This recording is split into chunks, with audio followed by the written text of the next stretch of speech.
नमस्कार दोस्तों, स्वागत है आपका अपने YouTube channel Hindi grammar Meena Sharma का। दोस्तों, हम ग्रामर पढ़ रहे थे और ग्रामर के अंदर हमने बहुत सारे प्रकरण कंप्लीट कर लिए हैं और हमारा जो प्रकरण चल रहा था वो चल रहा था क्रिया। क्रिया के अंदर हमने क्रिया क्या होती है, क्रम के आधार पर क्रिया के भाग देख लिए थे और हम उसके बाद में प्रयोग एवं संरचना के आधार पर क्रिया के भेद देख रहे थे। उसके अंदर हमने 2 भेद कंप्लीट कर लिए हैं, पूर्वकालिक क्रिया और प्रेरणार्थक क्रिया। आज हमारी जो प्रयोग एवं संरचना के आधार पर जो 3 भेद और बच रहे हैं उनको देखेंगे। तो दोस्तों, आज का जो हमारा प्रकरण है वह प्रकरण है क्या, क्रिया।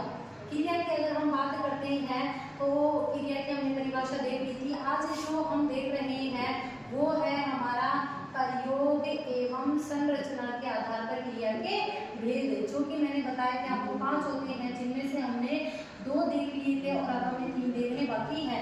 तो जो हमारा जो तीसरा भेद होगा वो होगा दोस्तों संयुक्त क्रिया। संयुक्त क्रिया की अगर हम बात करते हैं तो नाम से ही पता चल रहा है क्या, संयुक्त का मतलब ग्रुप, ग्रुप का मतलब है कि एक जगह इकट्ठा होना। यानी वैसे भी तो कह सकते हैं इसको कि 2 या 2 से अधिक क्रियाओं का मेल होना। 2 या 2 से अधिक क्रियाओं का मेल होना ही हमारी संयुक्त क्रिया कहलाती है। 2 या 2 से अधिक हमें बहुत अच्छे से समझ में नहीं आएगा, लेकिन जब हम इस संयुक्त क्रिया के जब हम उदाहरण देखेंगे, वाक्य देखेंगे, तो हमारी संयुक्त क्रिया बहुत ही आसानी से क्लियर हो जाएगी। जैसे मैं कहती हूँ बालक खाना खा रहा है। दूसरा मैं कहूँ दोपहर में लोग सो रहे होते हैं। तीसरा अगर मैं बोलूं कलेक्टर बनना चाहती है। तो दोस्तों, बहुत ही आसान तरीके से हमने 3 वाक्य देखे हैं। उदाहरण के लिए इन 3 वाक्यों के माध्यम से भी हम हमारी संयुक्त क्रिया को आसानी से समझ सकते हैं। पहला जो मेरा वाक्य क्या है कि बालक खाना खा रहा होगा। इस वाक्य के अंदर आपको पता चल चुका होगा कि खाना तो हमारा कर्म है, लेकिन खा हमारी क्या है, क्रिया है। यानी वैसे भी तो कह सकती हूँ कि जो हमारी मूल क्रिया की सहायता करने के लिए जो अनेक क्रियाएं होती हैं वो ही हमारी क्या कहलाती है, संयुक्त क्रिया कहलाती है। यानी इसके अंदर जो हमारी मुख्य क्रिया है वो तो है हमारी खा, और रहा है इसकी क्या है, सहायता देने के लिए आने वाली क्रिया। तो हम इसको भी तो कह सकते हैं कि रहा है हमारी क्या है, सहायक क्रिया। तो कुल मिला के खाना खा रहा है, 3 क्रियाएं एक साथ आने के कारण हमारी क्या बन गई, संयुक्त क्रिया। दूसरे वाक्य में हम देखते हैं कि दोपहर में लोग सो रहे होते हैं। तो सोना क्रिया है, फिर रहे होते हैं, ये सबकी सब जो तीनों की तीनों है ये तो हमारी मुख्य क्रिया हो गई। और मुख्य क्रिया की सहायता देने के लिए 3 और जो क्रियाएं हैं ये हमारी क्रिया क्या कहलाती है, संयुक्त क्रिया कहलाती है। कृति कलेक्टर बनना चाहती है। अब बनना तो क्रिया है, लेकिन चाहती है भी इसकी मुख्य क्रिया है। इसके अलावा भी हम बहुत सारे और देख लेते हैं। जैसे हम देख सकते हैं बच्चे खेलते रहते हैं। अब ये वाला भी हमें पता चल चुका है कि हमारा खेल तो चलो हमारी भाववाचक संज्ञा है, लेकिन खेलते रहते हैं तो खेलना हमारी मुख्य क्रिया है। दोस्तों, अगर हम बात करें कि खेलना हमारी मुख्य क्रिया है, लेकिन खेल और रहते हैं ये हमारी क्या है, सहायक क्रिया है। जिसे मैं कहती हूँ 5वां वाक्य हम देते हैं कि माँ बच्चे को सुला रही है। अब माँ है, बच्चों को सुला रही है, यहाँ पर सुलाना हमारी क्या है, मुख्य क्रिया है। लेकिन जो मुख्य क्रिया की सहायता देने वाली जो और क्रियाएं होती हैं वही हमारी क्या कहलाती हैं, संयुक्त क्रियाएं कहलाती हैं। तो दोस्तों, संयुक्त क्रिया को छांटने का एक और भी आसान तरीका है कि हमें पता है कि प्रयोग एवं संरचना के आधार पर क्रिया के 5 भेद होते हैं, ठीक है। तो हम इस सेंटेंस में अगर हम देखें, इन वाक्यों के अंदर देखें कि हमने सबसे पहले क्या देखा था, प्रेरणार्थक क्रिया। तो हम इसमें देखते हैं कि भाई इनके अंदर प्रेरणा देने वाला एक भी वाक्य नहीं है, यानी इसके अंदर वाव नहीं है क्रिया के साथ, मतलब प्रेरणार्थक क्रिया नहीं है। तो ऐसे भी हम अंतर कर सकते हैं, सारे जो हमारे भेद हैं उनको एक एक करके भी हम अंतर कर सकते हैं। दूसरा हमने पढ़ा था, उसके अंदर हमने पूर्वकालिक पढ़ा था, उसमें एक क्रिया समाप्त होती दूसरी क्रिया शुरू हो रही थी, तो ऐसा भी कोई सा भी वाक्य नहीं है, तो हमारी पूर्वकालिक क्रिया भी नहीं हो सकती। और पूर्वकालिक क्रिया के अंदर हमने देखा था कि पूर्वकालिक क्रिया के अंदर हमें कर देखने को मिलेगा, नहाकर, धोकर, खाकर, यानी कर हमें देखने को मिलेगा। तो कर भी इसके अंदर ऐसा नहीं है कि ये क्रिया पूर्व काल में होने के बाद तुरंत बाद में दूसरी क्रिया हो रही हो। तो इस आधार पर भी हम संयुक्त क्रिया को छांट सकते हैं। और हमारी जो चौथी क्रिया है वो, अब एक बार फटाफट से इसका स्क्रीनशॉट ले लीजिए। अब जो अगला चलेगी हमारी जो प्रयोग एवं संरचना के आधार पर जो हमारा चौथा भेद होगा वह भेद होगा हमारा, अब हमारी चलेगी नाम धातु क्रिया। नाम धातु क्रिया की अगर हम बात करते हैं तो दोस्तों आपको समझ में आ गया होगा कि नाम का मतलब, हम वैसे भी जानते हैं कि नाम का मतलब होता है हमारी क्या, संज्ञा। तो नाम धातु की अगर हम बात करते हैं तो हम कह सकते हैं क्या कि संज्ञा, सर्वनाम और संज्ञा, सर्वनाम और विशेषण शब्दों के प्रत्यय लगाकर नाम धातु क्रिया का निर्माण किया जा सकता है। नाम धातु क्रिया का निर्माण किया जा सकता है। तो दोस्तों आपको बहुत ही आसान तरीके से समझ में आ गया होगा कि नाम धातु की अगर हम बात करते हैं तो हमारी संज्ञा जो शब्द होते हैं, सर्वनाम जो शब्द होते हैं और विशेषण जो शब्द होते हैं उनके आगे हमें क्या लगाना होता है, प्रत्यय लगाना होता है। प्रत्यय लगाकर हम क्या कर सकते हैं, नाम धातु क्रिया का निर्माण कर सकते हैं। आपको ऐसे तो समझ में आएगा नहीं, लेकिन जब हम संज्ञा, सर्वनाम और विशेषण शब्दों के प्रत्यय लगाकर क्रिया का निर्माण करेंगे उसके माध्यम से आपको बहुत अच्छे से समझ में आ जाएगा।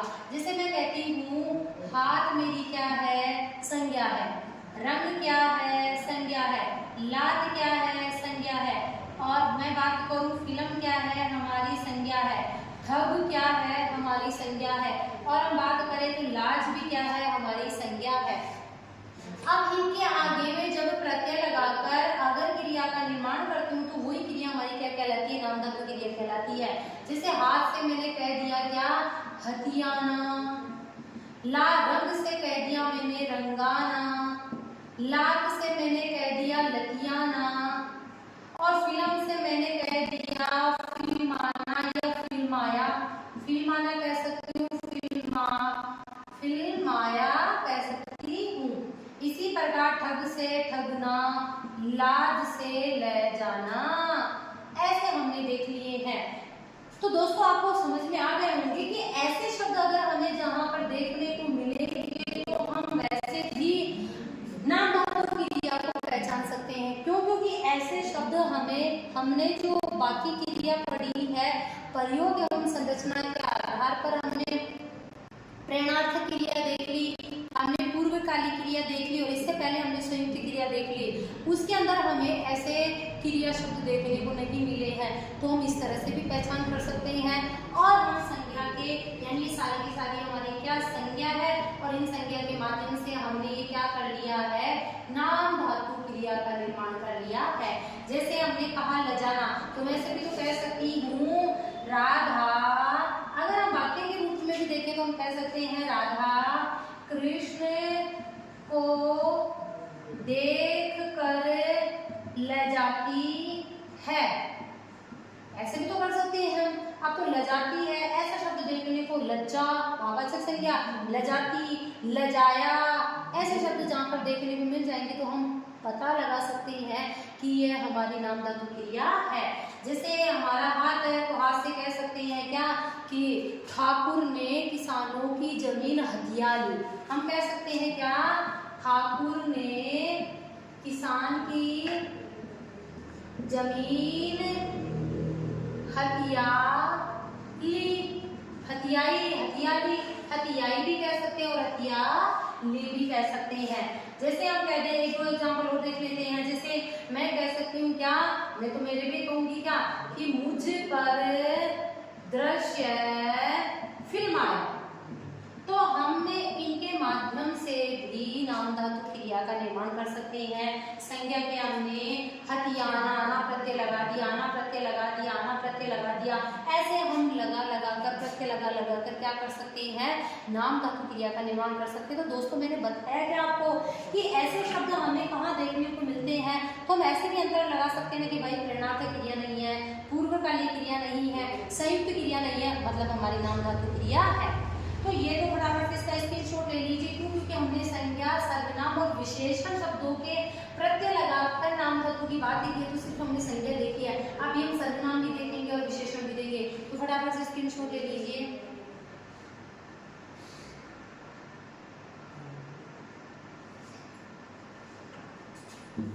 अब हम बात कर लेते हैं आगे किसकी, नाम धातु क्रिया की बात कर रहे हैं हम। अब आगे हम बात कर लेते हैं किसकी, सर्वनाम की। सर्वनाम के अंदर बहुत सारे शब्द हमें नाम धातु क्रिया के रूप में देखने को नहीं मिलते। जैसे हमारा शब्द है क्या, अपना, तो हम इसमें कह सकते हैं अपनाना। जैसे मैं है हमारा सर्वनाम, तो हम कह सकते हैं मिमियाना। बहुत सारे शब्द हमें देखने को नहीं मिलते हैं, लेकिन हम इन दोनों शब्दों के माध्यम से ही नाम धातु क्रिया को समझने की कोशिश करेंगे। मैं कहती हूँ क्या कि उन्होंने मुझे प्रेम से अपनाया, तो अपनाया शब्द आ गया, तो ये हमारी क्या हो जाएगी, नाम धातु क्रिया हो जाएगी। अब इस विशेषण के माध्यम से भी हम देख लेते हैं। तो विशेषण में जैसे हम देखते हैं गरम, देख लेते हैं हमें चिकना, देख लेते हैं हमें। तो गरम से हम क्या कह सकते हैं, गरमाना। चिकना से हम कह सकते हैं चिकनाना या चिकनाया। चिकनाया भी कर सकते हैं, आया प्रत्यय लगाकर चिकनाया भी कह सकते हैं। जैसे हम कह सकते हैं सूखा से सूखाना, आना प्रत्यय लगा दिया, तो हम ऐसे भी कर सकते हैं। जैसे हम कह सकते हैं नरम, तो कह सकते हैं क्या, नरमाना भी हम कह सकते हैं। तो ऐसे हमारे जब हमें इन विशेषणों के जब हम प्रत्यय लगा देते हैं, तो इनके माध्यम से हमारी नाम धातु क्रिया हमारे सामने आ जाती है। तो दोस्तों आपको बहुत ही अच्छे से समझ में आ गया होगा। जैसे हम और देख लेते हैं, तो जैसे हमने दुबला, दुबला लड़का, तो दुबलाना हम कह सकते हैं। और जैसे हम 60 से कह सकते हैं, क्या वचन विशेषण 60 है, तो 60 से हम कह सकते हैं सठियाना, कियाना प्रत्यय आ गया, सठियाना कह सकते हैं। तो हमने क्या बात की है, संज्ञा, सर्वनाम और विशेषण। परिभाषा की अगर देखो, परीक्षा के अंदर ऐसे भी प्रश्न पूछे जाते हैं क्या कि संज्ञा, सर्वनाम और विशेषण शब्दों के प्रत्यय लगाकर कौन सी क्रिया का निर्माण किया जाता है, तो हमें पता चल जाएगा कौन सी क्रिया, हमारी नाम धातु क्रिया। और शब्द के माध्यम से भी हम कर सकते हैं और वाक्य के माध्यम से भी हम कर सकते हैं। तो दोस्तों आपको समझ में आ गया होगा। अब हमारा जो एक अंतिम प्रयोग एवं संरचना के आधार पर जो हमारा अंतिम प्रकार बच रहा है, वो है दोस्तों हमारा कृदंत क्रिया। उसको भी देख लेते हैं, फटाफट से इसका स्क्रीनशॉट ले लीजिए।